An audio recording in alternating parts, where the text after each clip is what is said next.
Hola hermanos, los saludo en el amor del Señor. Bueno, el tema que vamos a ver hoy día, como pueden ver bien ahí, se llama la otra cara del pecado. Bueno, para ir directo al grano, la otra cara del pecado, cuando hablo de este nombre, me refiero directamente a las cosas que uno cree que no nos pueden llevar a pecar y finalmente terminan debilitando nuestra fe y alejándonos de Dios. Bueno, antes de comenzar, les voy a contar una historia a modo de introducción. Bueno, se trata de una joven cristiana, que un día le dijo a su padre si podía ir a una fiesta mundana, como lo que hoy conocemos los carretes, prácticamente. Bueno, la niña insistió a su padre si podía ir a aquella fiesta y el padre le dijo que no, porque él también era cristiano. Pero la niña insistió de si podía ir, si no iba a hacer nada malo, no iba a tocar nada, solamente iba a mirar. Bueno, de camino a la fiesta, el padre al final terminó accediendo a la petición de la hija y fueron a la fiesta. De camino a la fiesta, el padre le dijo a su hija, que llevaba un vestido blanco, como podemos ver ahí en la imagen, y le dijo si antes de ir a la fiesta podían ir a la mina donde él trabajaba. Ahí se puede. Pero la niña le dijo, pero papá, ¿cómo vamos a ir a la mina? Si voy con un vestido blanco, me voy a manchar el vestido blanco. Y el papá le dijo, tranquila, tú no toques nada. Bueno, una vez que entraron a la mina y salieron, pasó lo que tenía que pasar. Y el vestido de aquella niña se manchó. No sé por qué no funciona este operador. ¿Ahora sí? Ahí sí. Ya. Así quedó el vestido y la niña, obviamente alterada, le dijo, papá, pero ¿cómo? Se me manché el vestido y eso que no toqué nada. Bueno, así le dijo el papá, en las cosas del mundo, vas a manchar tu testimonio, tu corazón y te vas a alejar de Dios, dado al ambiente de pecado que hay en el lugar, aunque solo estés mirando. Bueno, como vemos aquí, vamos a ver 1 Corintios 10:23, que va a ser el versículo en el cual nos vamos a guiar. Yo pido que lo busquen para que me acompañen con la lectura. Es el 1 Corintios 10:23. Dice así: todo me es lícito, pero no todo conviene. Todo me es lícito, pero no todo edifica. Esta tarde vamos a ver dos puntos. El primero es una simple pregunta, que si un cristiano, un hijo de Dios, puede darse ciertas libertades. Bueno, para comprender bien esta pregunta y responderla, vamos a ver tres subpuntos. El primero es precaución ante el mundo. Bueno, antes de la llegada de la pandemia, nosotros teníamos muchas libertades de ir a ciertos lugares, de viajar, pero llegada la pandemia, llegaron muchas cosas que nos impidieron la movilidad fácilmente. Llegaron el tema de la vacuna, que nos piden un pase, muchos temas que no podemos ir a cualquier lado libremente. Bueno, pero pensemos en el caso hipotético de que nos dieran la opción de viajar a cualquier parte del mundo que siempre quisimos conocer. Una vez que llegamos a ese país, pasamos a ser automáticamente extranjeros de aquel lugar, porque nosotros no pertenecemos a él y por lo mismo andamos con constante cuidado de no perdernos o extraviarnos porque no conocemos el lugar. Bueno, asimismo, Dios nos llama a nosotros extranjeros en este mundo, porque estamos en este mundo, pero no pertenecemos a él. Por lo mismo, así como un buen extranjero en un país desconocido, tenemos que andar con sumo cuidado de muchas cosas. Pero, ¿a qué me refiero con esto? Esto lo encontramos en 1 de Pedro 2:11. Para que me acompañen, 1 de Pedro 2:11. ¿Qué nos dice la Biblia? 1 de Pedro 2:11. Dice así: amados, yo os ruego como extranjeros y peregrinos que os abstengáis de los deseos carnales que batallan contra el alma. Bueno, aquí primeramente la Biblia nos llama extranjeros y peregrinos. Aquí ya confirmamos de cómo Dios nos ve a nosotros en este mundo, que estamos en este mundo, pero no pertenecemos a él. Y también nos dice que nos abstengamos de los deseos carnales que batallan contra el alma. Y esto lo podemos extrapolar y generalizar a muchas cosas. como tener cuidado con las corrientes de este mundo, tener cuidado con las millones de tentaciones que nos puede poner Satanás. Pero la pregunta es, ¿por qué tan cuidadosos? ¿Por qué tan pendientes? ¿De dónde? ¿De dónde sacamos esa preocupación tan grande de estar pendiente del mundo? Bueno, la respuesta también la encontramos en 1 Pedro, y se encuentra en el capítulo 5, versículo 8. 1 Pedro, capítulo 5, versículo 8. Dice así: Sed sobrios y velad, porque vuestro adversario el diablo, como león rugiente, anda alrededor buscando a quien devorar. Bueno, aquí la respuesta es bien clara de por qué tenemos que estar pendientes, porque Satanás anda como un león, un verdadero león buscando a quien devorar en el sentido espiritual, obviamente.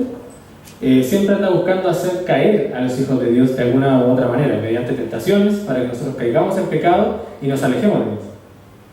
Por lo tanto, aquí está la respuesta de por qué nosotros debemos estar constantemente preocupados de este mundo y estar atentos ante las tentaciones que nos puede presentar Satanás. Y también sabemos que Satanás es muy astuto para tentarnos y camuflar muchas cosas que van contra Dios y hacernos parecer que no van contra Dios. Ahora, como conclusión de esta primera parte, tenemos que tener precaución del mundo y estar siempre atentos a las acechanzas de Satanás. Vamos a pasar al segundo subpunto, que es huir del pecado. Bueno, cuando hablamos de huir del pecado, puede ser literal huir del pecado o pedir a Dios que nos ayude. Pero nuestra vida como hijos de Dios claramente va a estar bombardeada de muchas tentaciones. Como ya vimos en el versículo, Satanás va a buscar por a veces motivo hacernos caer de alguna manera. Pero en la Biblia vemos dos ejemplos muy claros respecto a huir del pecado. Tenemos un extremo negativo y por el otro uno positivo. Vamos con el extremo negativo, la visión negativa de esto. Tenemos a Sansón, un claro personaje de la Biblia que muchos quizás conocemos. Bueno, un hombre muy fuerte, diríamos, físicamente podríamos decir, pero él cometió un grave error, que muchos de nosotros también cometemos, que es confiar en sus propias fuerzas. Ese fue el principal problema de Sansón, que confió en sus propias fuerzas. ¿Qué nos dice la Biblia respecto a esto? Vamos a ir a 1 Corintios 10:12. 1 Corintios 10:12. Dice así: Así que el que piensa estar firme, mire que no caiga. O sea, aquí, en resumidas cuentas, nosotros, por más bien o cercanos a Dios que estemos trabajando en diversas áreas para Dios, en los jóvenes, en la música, muchas cosas, nosotros nunca podemos confiarnos de decir, no, voy a ir a tal lugar que quizá no me edifica, pero no importa porque no me va a afectar en ningún motivo. Como vimos en el ejemplo de la joven que quería ir a esa fiesta y creyó que ella no le iba a afectar en nada. Pero al final este tipo de cosas terminan afectándonos de alguna manera, espiritualmente. Por lo tanto, aquí, aparte Sansón de confiar en sus propias fuerzas, él coqueteó con el pecado. También no huyó de él en ninguna manera y se relajó. ¿Pero qué le pasó a Sansón? ¿Cuál fue el final de Sansón? Eso lo encontramos en Jueces. Vamos a Jueces 16, Jueces 16, 29 y 30. Jueces 16, 29 y 30. Voy a dar lectura. Dice así: Asió luego Sansón las dos columnas de en medio sobre las que descansaba la casa y echó todo su peso sobre ellas, su mano derecha sobre una y su mano izquierda sobre otra. Y dijo Sansón: muera yo con los filisteos. Entonces se inclinó con toda su fuerza y cayó la casa sobre los principales y sobre todo el pueblo que estaba en ella. Y los que mató al morir fueron muchos más que los que había matado durante su vida. Bueno, aquí vemos un extracto de lo que fue el triste final de Sansón, que murió aplastado junto con los filisteos. Pero uno podría decir, ¿pero por qué tan trágico el final de Sansón? Sabemos que también previamente a esto, Sansón se le fueron extirpados los ojos, quedó ciego. Pero aquí vemos claramente una de las consecuencias del pecado de Sansón, de haberse relajado, de haberse apartado de Dios, haberse confiado en sus propias fuerzas, de haber creído muchas veces que por ser tan fuerte nada podía hacerlo caer. Pero aquí vemos claramente que él netamente era fuerte físicamente, pero espiritualmente no era tan fuerte. Bueno, como dije, vamos a ver dos extremos, el extremo negativo por un lado Sansón, y ahora vamos a ver el extremo positivo. ¿A quién me refiero? A el hijo de Jacob, el cual fue vendido por sus hermanos y fue llevado a Egipto. Él en una ocasión fue tentado mediante un pecado, una tentación sexual por parte de la esposa de Potifar, que era uno de los guardias del faraón. Pero ¿qué hizo José a diferencia de lo que hizo Sansón? Él literalmente huyó de la tentación. Y para eso vamos a ir a Génesis 39, 11 y 12, que nos relata ese acontecimiento. Génesis 39, 11 y 12. Génesis 39, 11 y 12 dice así: Aconteció que entró él, José, un día en casa para hacer su oficio, y no había nadie de los de casa allí. Y ella, la esposa de Potifar, lo asió por su ropa, diciendo: duerme conmigo. Entonces él dejó su ropa en las manos de ella y huyó y salió. Bueno, aquí la Biblia nos muestra explícitamente que José corrió del pecado. Corrió. Bueno, aquí en fin la conclusión que quiero llegar es que nosotros debemos ser como José. Y si es necesario muchas veces correr de la tentación, porque muchas veces quizás no seamos fuertes o no tenemos ese don de continencia para no ceder ante la tentación. Si nosotros nos conocemos a nosotros mismos, sabemos que debemos correr de él, si es necesario. Entonces, la Biblia, en conclusión, la Biblia no nos llama a demostrar cuán fuertes somos o hasta qué punto podemos resistir la tentación, sino nos llama a huir del pecado. Pero la pregunta viene aquí: ¿cómo yo puedo resistir la tentación? ¿Resistirla por mis propias fuerzas, como lo hizo Sansón? La respuesta la encontramos en Santiago, capítulo 4, versículo 7. Aquí encontramos la respuesta.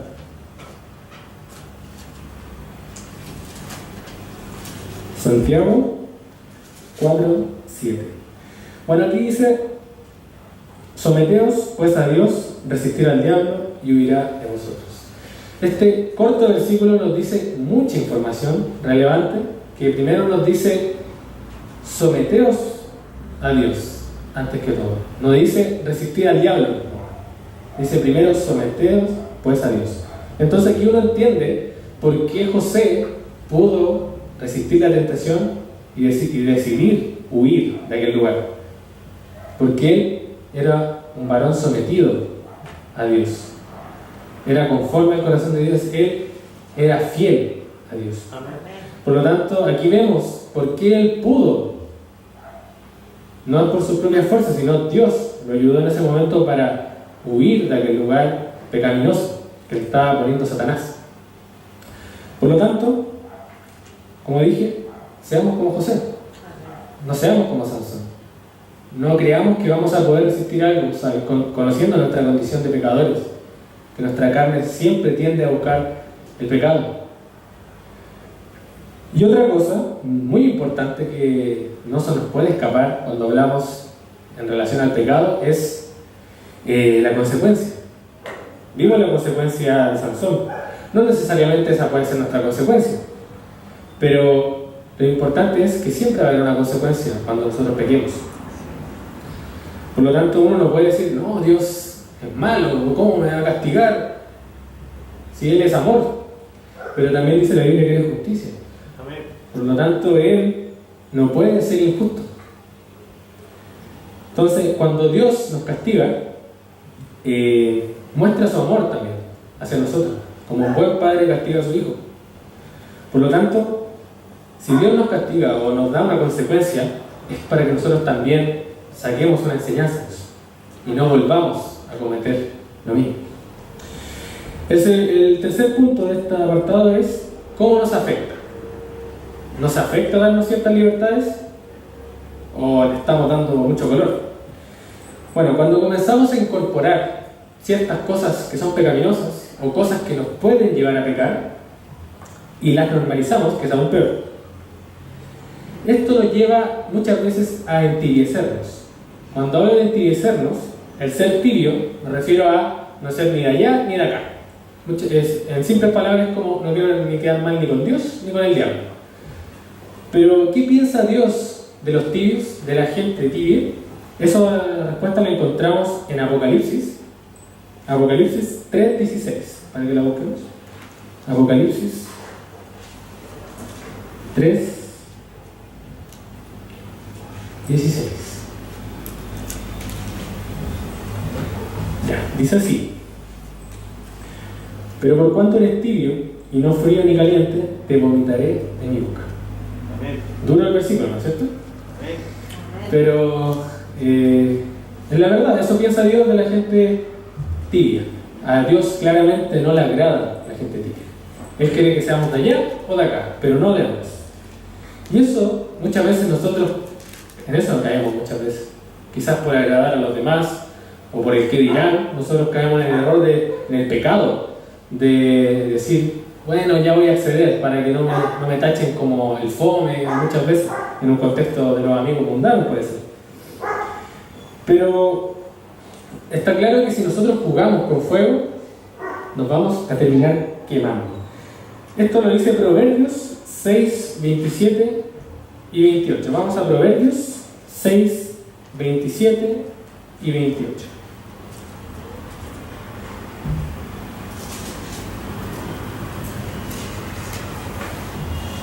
Proverbios 6, 27 y 28.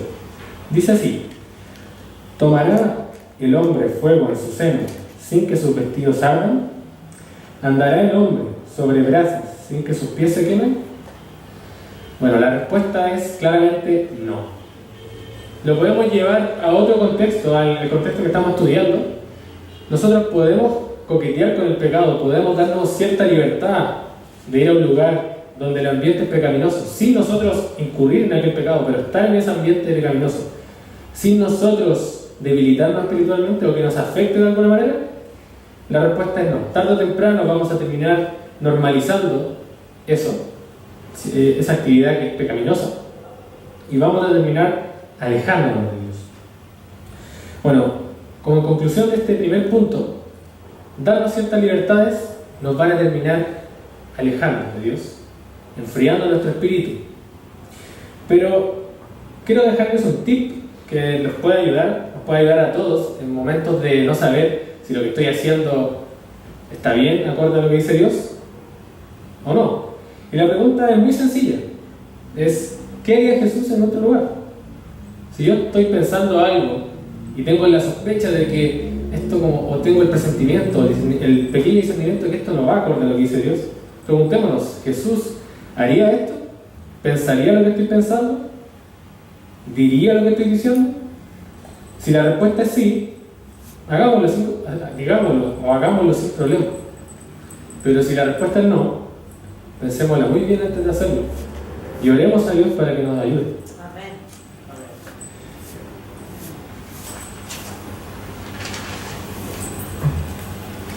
El segundo punto que vamos a ver es: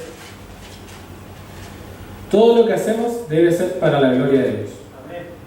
Y también vamos a ver dos puntos. Que el primero es: ¿estamos siguiendo la voluntad de Dios? Una pregunta muy común. Yo sé que muchas veces nosotros como jóvenes, adultos, hijos de Dios, se nos viene a la mente la pregunta si estamos siguiendo la voluntad de Dios o el deseo de nuestro corazón engañoso. Bueno, para poder responder esta pregunta, primero tenemos que saber dónde se encuentra la voluntad de Dios, que es en la Biblia, la palabra de Dios, que es como una especie de manual espiritual que tenemos para saber qué cosas dice Dios respecto a lo que vivimos cotidianamente, qué piensa Dios. Ahí expresa su voluntad para nosotros. Por lo tanto, es esencial escudriñar la palabra de Dios, guardar la palabra de Dios y sobre todo practicarla. Dios no nos dejó la Biblia, no nos dejó la palabra de Dios para que nosotros solamente conociéramos lo que Él piensa, sino para que la pongamos en práctica en nuestra vida diaria. Vamos a Romanos 12:2.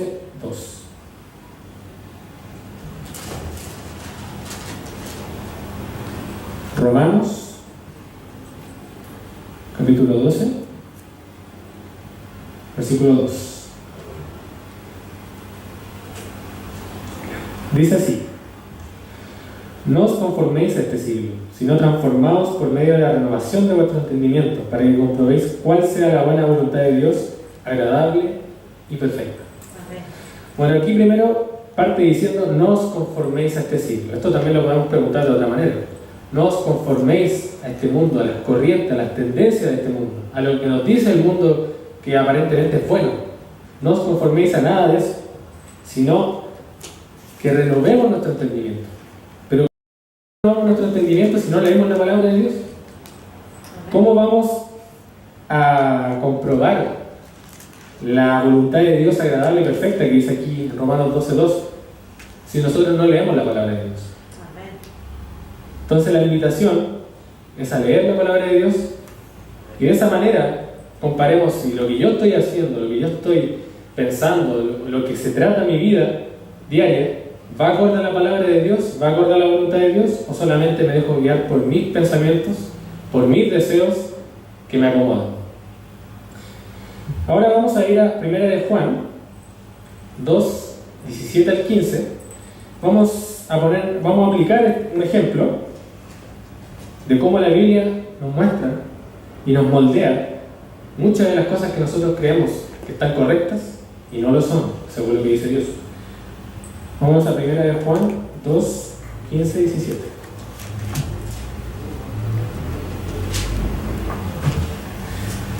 El título dice: no améis al mundo. Dice así: no améis al mundo ni las cosas que están en el mundo. Si alguno ama al mundo, el amor del Padre no está en él. Porque todo lo que hay en el mundo, los deseos de la carne, los deseos de los ojos y la vanagloria de la vida, no proviene del Padre, sino del mundo.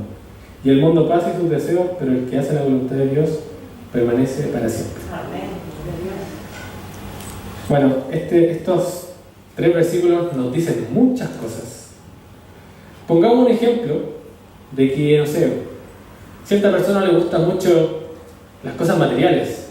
Le gusta mucho, no sé, el deporte, el fútbol, qué sé yo, y cae en la situación de poner eso sobre Dios, le da prioridad a eso sobre Dios.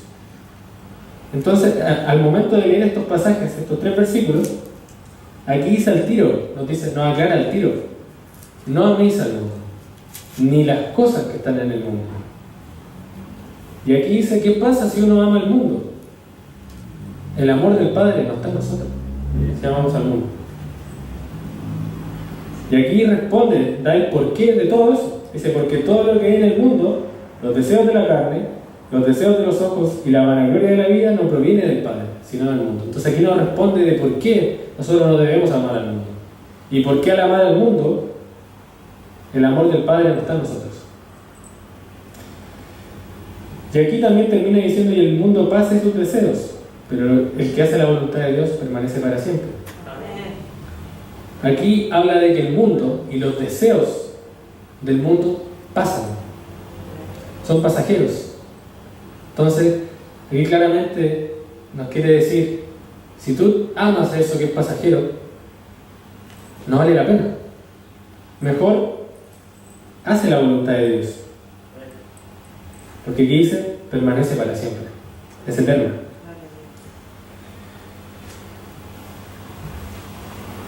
El segundo y último punto que vamos a ver de este tema se llama: Dios nos da la respuesta.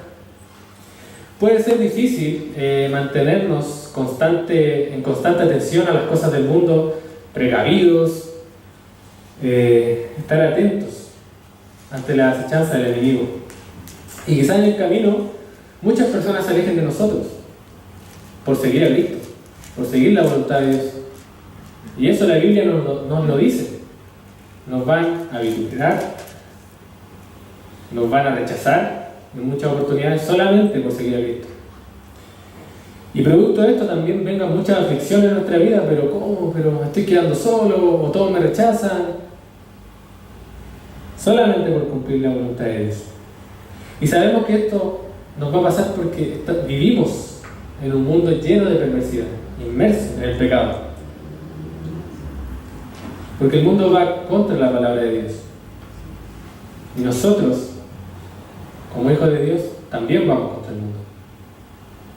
Pero Dios en su palabra nos da la respuesta ante esto en Mateo 6, 33 y 34. Mateo 6, 33 y 34. Muchas veces nosotros vamos a tener dudas, pero ¿de qué hago? No sé qué hacer, ¿cómo sigo a Dios? ¿O qué hago en estos momentos? Cuando tengo aflicciones, porque muchos me apartan, me rechazan solamente por seguir a Dios. Y aquí la respuesta nos dice Dios: busca primeramente el reino de Dios y su justicia. Y todas estas cosas os serán añadidas. Así que no te afanéis por el día de mañana, porque el día de mañana traerá su afán. Basta cada día su propio mal. Entonces aquí la respuesta es que debemos seguir primeramente a Dios, el reino de Dios y su justicia. Y todas las preocupaciones que puedan venir detrás de eso, las consecuencias de que el mundo nos rechace o muchas otras cosas más, todo eso Dios lo va a cubrir. Todo eso va a estar en control de Dios. Por lo tanto, aquí la invitación es eso: seguir primeramente al reino de Dios y su justicia, antes que todos los deseos que uno pueda tener, todas las cosas que nos puedan gustar mucho, como, no sé, las redes sociales, el celular, deportes, todas las cosas que no son de Dios, que son pasajeras. No debemos buscarlas primeramente. Aquí la Biblia es clara. A modo de conclusión, les quería dejar un desafío para todos nosotros, para que lo apliquemos.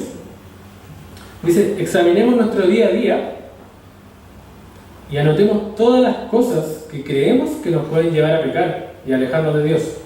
Ya sea lo que veo constantemente, ya puede ser lo que escucho, puede ser lo que digo, muchas cosas en nuestra vida diaria. Y enfatizo en lo que escucho porque hoy en día la música es un gran peligro, la música mundana es un gran peligro para los hijos de Dios. Hoy el contenido de la música trae mucho contenido explícito del ámbito sexual o muchas cosas que van contra Dios. Por lo tanto, uno puede decir: pero ¿cómo la música me va a afectar de alguna manera mi vida? Si es música, no significa que porque lo escuche lo voy a hacer. Pero la pregunta es: ¿en qué nos edifica escuchar aquella cosa que explícitamente dice lo que no hay que hacer según Dios? Tarde o temprano vamos a terminar normalizando o quizás enfriando nuestro espíritu por hacer eso. Lo podemos llevar a general, lo que hacemos, lo que escuchamos. Por lo tanto, los invito a que examinemos nuestro día a día y en lo que sospechemos que puede afectarnos nuestra vida espiritual, lo anotemos y le pidamos ayuda a Dios, que nos quite el deseo por esas cosas. Oremos. Señor amado y Padre Celestial, te damos gracias por esta tarde que vamos a estar acá reunidos para aprender más de ti, Señor. Te pido que este tema, Señor, sea en la vida de cada uno de nosotros, Señor, que podamos aplicarlo en nuestra vida diaria, que no nos quedemos solamente con el conocimiento, sino que lo podamos aplicar día a día, Señor, y sobre todo en este mundo que estamos viviendo, que es sumamente peligroso cada día, Señor. Te lo pido y te lo agradezco y te pido que te quedes con nosotros en lo que queda de la reunión. En nombre de tu Hijo amado, Señor Jesucristo. Amén. Amén.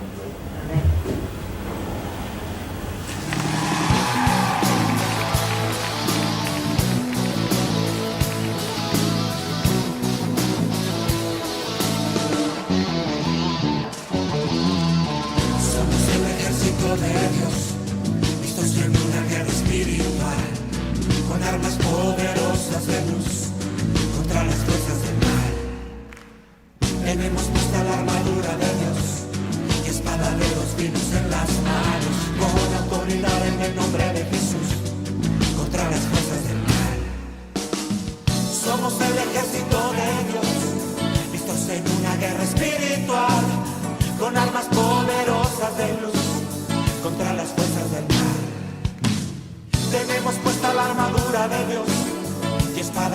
tiros en las manos.